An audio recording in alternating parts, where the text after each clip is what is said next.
আসসালামু আলাইকুম সবাইকে। আমি এখন মটরের শাক ভাজতেছি। আর এই মটরের শাক ভাজি কিন্তু অনেক মজা লাগে ভাতের সঙ্গে খাইতে। খেসারি শাকটা অতটা ভালো লাগে না। খেসারি শাক হয়তো বা কেউ চিনবে না, যেটা অনেকে বলে ক্লোই শাক না কি যেন বলে, তো আমাদের এদিকে খেসারিই বলে।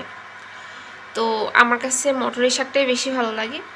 তো এই শাকটা এখন বাছতে হবে, কিন্তু মটরের শাক না, এই যে এই ডাঁটিগুলো অনেক শক্ত থাকে, জাস্ট এই যে আগার যে নরম ডাঁটি আছে এখান থেকে আর কি পাতা আর ডাঁটাগুলো নিতে হয়, বেশিরভাগই ফেলে দিতে হয়।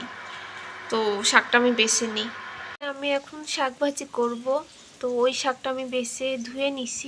এখানে শাক ভাজির জন্য ফার্স্টে রসুন আর পেঁয়াজ তেলে দিছি, এরপরে কাঁচামরিচটা দিয়ে দিব। এই তো এখন আমি কাঁচামরিচটাও দিয়ে দিছি, শাকটা চুলার উপরে দিয়ে দিছি। শাকটা কতখানি দেখা গেল যে চুলাতে দিয়ে দিলাম, আর কত আইরে একদম অল্প হয়ে গেছে, শুকিয়ে গেছে। এখন ঢাকনা দিয়ে ঢেকে দিব সিদ্ধ হওয়ার জন্য। এই তো শাকটা সিদ্ধ হয়ে গেছে প্রায়। এখন পানিটা শুকিয়ে গেলে শাক ভাজিটা হয়ে যাবে। এই তো শাক ভাজি হয়ে গেছে, এখন নামাই ফেলবো, পানিটাও শুকিয়ে গেছে। আর এই তো কত সুন্দর হয়েছে। মটরের শাক ভাজিটা অনেক মজা লাগে শীতের সময়।